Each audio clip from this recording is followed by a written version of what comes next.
Assalamu alaikum students, I am Dr. Amara Sarwar. Today I am going to discuss the gross anatomy of large intestine. So let's start with the topic.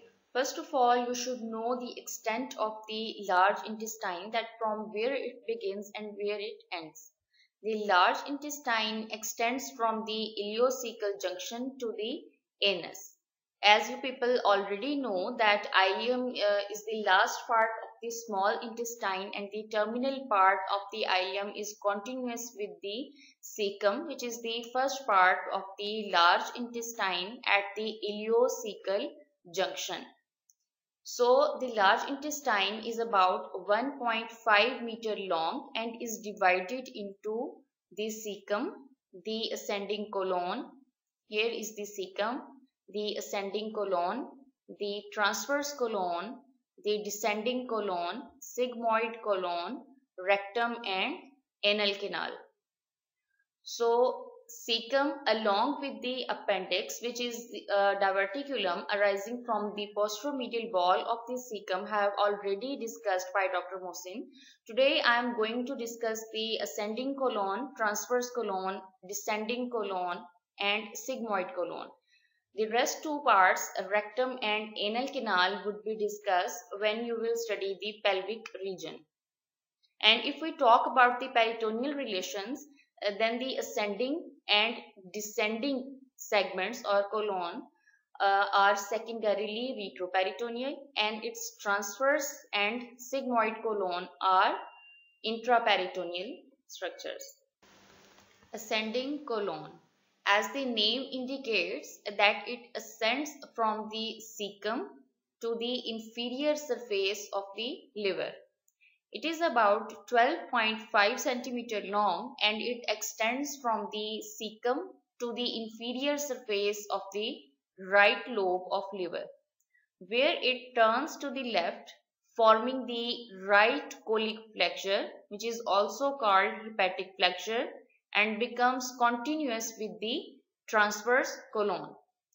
In this diagram, you can see that ascending colon extends from cecum up to the right lobe of liver, and it is related to its inferior surface. Here is the costal margin and this is the right lobe of liver, and this ascending colon is related to the inferior surface of right lobe of liver, and here it turns to the left, forming a bend which is called right colic flexure or hepatic flexure, because it is related to the liver and it continues with the transverse colon. As it is the secondary retroperitoneal structure, so the peritoneum covers the front and sides of the ascending colon, binding it to the posterior abdominal wall. Now the visceral relations of the ascending colon. Anteriorly, the ascending colon is related to the coils of small intestine, the greater omentum and the anterior abdominal wall. Here in this diagram, you can see the anterior relations of the ascending colon. The greater omentum hangs down like an apron, and when we turn up the greater omentum, you can see the coils of small intestine related to the anterior surface of the ascending colon. Posteriorly, the ascending colon is related to the iliacus muscle, the iliac crest, quadratus lumborum, the origin of the transversus abdominis muscle, and the lower pole of the right kidney. Along with these structures, it is also related to the lateral cutaneous, iliohypogastric and ilioinguinal nerves cross behind it. Here you can see the posterior relations of the ascending colon, the iliacus muscle and the transversus abdominis muscle, along with the lower part of the right kidney, which is also present behind the ascending colon. Then the ilioinguinal and iliohypogastric nerves, and here is the lateral cutaneous nerve.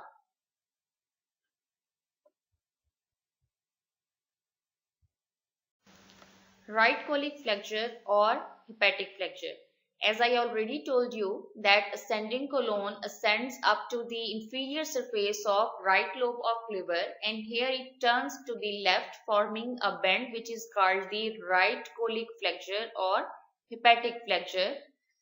So the right colic flexure lies at the junction of the ascending colon and transverse colon. It lies on the lower part of the right kidney, and anterosuperiorly it is related to the colic impression on the inferior surface of right lobe of liver. Here you can see this is the right colic flexure or hepatic flexure, and it is related to the inferior surface of right lobe of liver. When you will study the liver, you will have come to know that inferior surface of liver has many impressions due to the viscera that are related to this surface. One of them is colic impression, and it is named so because it is related to the right colic flexure or hepatic flexure. Now the blood supply of the ascending colon. Arteries. The ileocolic and right colic branches of the superior mesenteric artery supply this area. Here you can see the superior mesenteric artery, and here are the branches of superior mesenteric artery, the ileocolic branch and the right colic artery, and these two branches of superior mesenteric artery supply the ascending colon. Veins correspond to the arteries and drain into the superior mesenteric vein. Lymphatic drainage. The lymph vessels drain into the lymph nodes lying along the course of the colic blood vessels and ultimately reach the superior mesenteric nodes. Nerve supply. Sympathetic and parasympathetic vagus nerves from the superior mesenteric plexus supply this area of colon. Transverse colon. Here the name indicates that this segment of colon follow a transverse course in the abdomen, and it is about 15 inches or 38 centimeter long and extends across the abdomen, occupying the umbilical region. It begins at the right colic flexure below the right lobe of the liver and hangs downwards, suspended by the transverse mesocolon, and then it ascends to the left colic flexure below the spleen. Here in this diagram you can see the transverse colon occupies the umbilical region, and it extends from the right colic flexure up to the left colic flexure, and it follow a transverse course and hangs downwards and suspended by a transverse mesocolon, which is a fold of peritoneum that suspends the transverse colon to the pancreas. The attachment of transverse mesocolon we already have done in the lecture of folds of peritoneum. So you must know the transverse mesocolon suspends the transverse colon from the anterior border of the pancreas. The mesentery or transverse mesocolon is attached to the superior border of the transverse colon, and the posterior layers of the greater omentum are attached to the inferior border. So here is the superior border of the transverse colon where the transverse mesocolon is attached, and the anterior border of the pancreas. Here the other end of the transverse mesocolon is attached that suspends the transverse colon, and here is the inferior border of the transverse colon where the greater omentum is attached. Now the visceral relations of the transverse colon. Anteriorly, the transverse colon is related to the greater omentum and the anterior abdominal wall, umbilical and hypogastric region. Here you can see that anteriorly, the transverse colon is related to the greater omentum and anterior abdominal wall, while posteriorly it is related to the second part of duodenum, the head of pancreas, and the coils of jejunum and ileum. Here a part of the transverse colon removed to show you the posterior relations, which are the second part of duodenum, head of pancreas, and when you turn up the transverse colon, here is the transverse colon along with greater omentum, you can see the coils of small intestine related posterior to the transverse colon.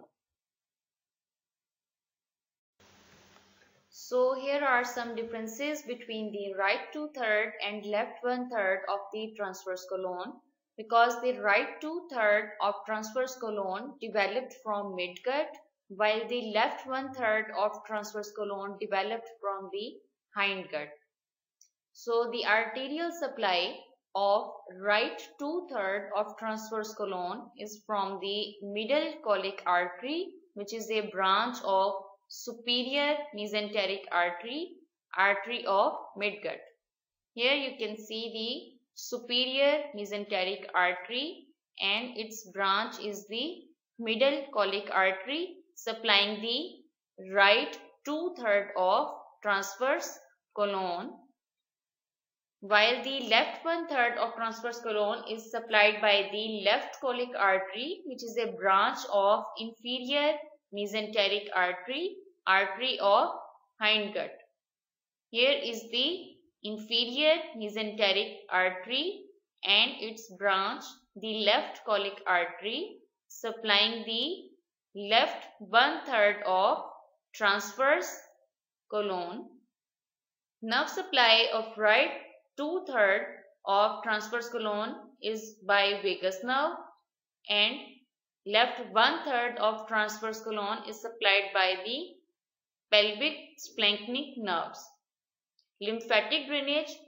Lymph vessels from right 2/3 of transverse colon drain into the colic nodes and superior mesenteric nodes, while lymph passes from left 1/3 of transverse colon to the colic and inferior mesenteric nodes. Left colic flexure or splenic flexure. Left colic flexure lies at the junction of the transverse colon and the descending colon. The flexure lies on the lower part of the left kidney and diaphragm, behind the stomach and below the anterior end of the spleen. Look at this diagram where the transverse colon follow a course from right to left side of abdomen, while when it reaches up to the anterior end of spleen, it bends downwards to become continue with the descending colon. So the bend which is formed at the anterior end of spleen is called the left colic flexure or splenic flexure, and it is suspended from the diaphragm by a horizontal fold of peritoneum, which is called phrenico-colic ligament. Now in this second diagram, you can see the phrenico-colic ligament, which suspends the left colic flexure or splenic flexure to the diaphragm, and it also supports the spleen. Descending colon. The descending colon is about 10 inches or 25 cm long and lies in the left upper and lower quadrants. It extends downwards from the left colic flexure to the pelvic brim, where it becomes continuous with the sigmoid colon. Here you can see that descending colon extends from the left colic flexure up to the pelvic brim, where it continues with the sigmoid colon. As you already know that this part is also secondary retroperitoneal. So peritoneum covers the front and sides, and binds it to the posterior abdominal wall. So the two segments of colon, ascending colon and descending colon, are secondary retroperitoneal segments, while the transverse colon and sigmoid colon are intraperitoneal segments. The visceral relations of the descending colon are almost same as that of ascending colon. That anteriorly it is related to coils of small intestine and the greater omentum and the anterior abdominal wall, while posteriorly the descending colon is related to the lateral border of the left kidney, the origin of the transversus abdominis muscle, the quadratus lumborum, the iliac crest, the iliacus muscle, and the left psoas major muscle. Also, there are the iliohypogastric and the ilioinguinal nerves, the lateral cutaneous nerve of thigh and the femoral nerve lie posteriorly. Here in this diagram, you can see the posterior relations of the descending colon, that it is related posteriorly to the lateral border of left kidney, the origin of the transversus abdominis muscle, quadratus lumborum, and the iliacus muscle, the left psoas major muscle, and the nerves iliohypogastric nerve, ilioinguinal nerve, the lateral cutaneous nerve, and the femoral nerve.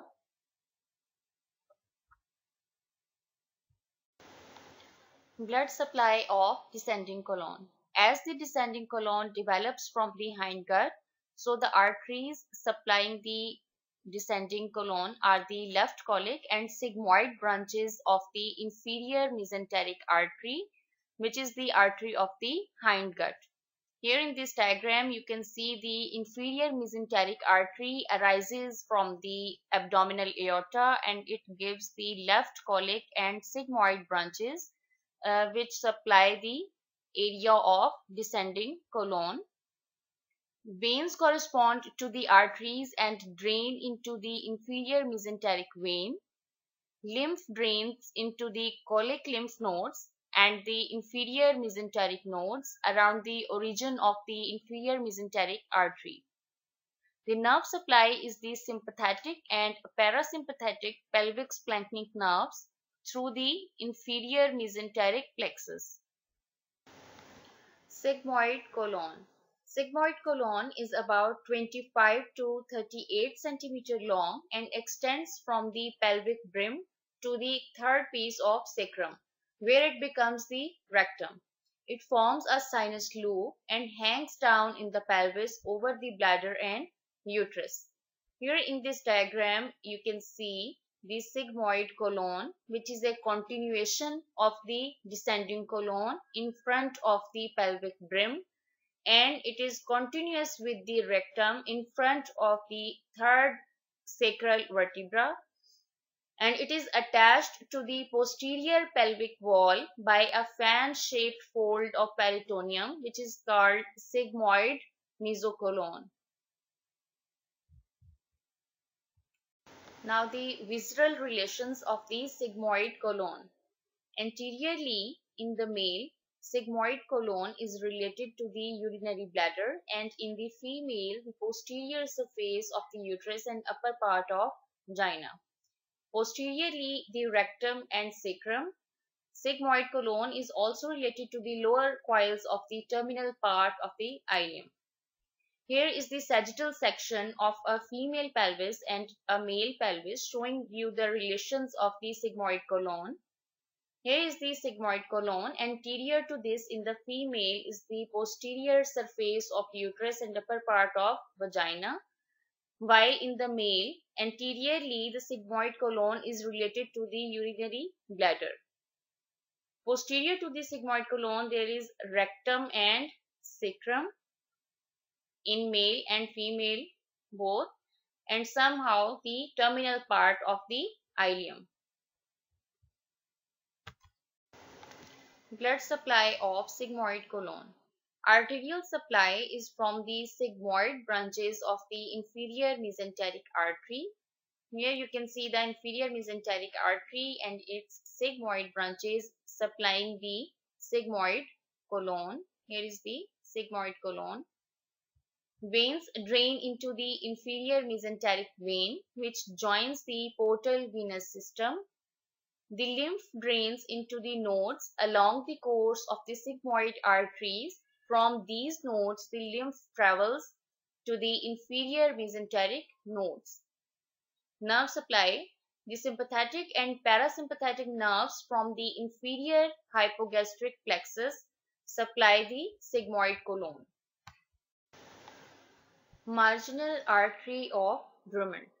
The marginal artery is an arterial arcade situated along the concavity of colon. It is formed by anastomosis between the main arteries supplying the colon, namely the ileocolic, right colic, middle colic, left colic, and sigmoid arteries.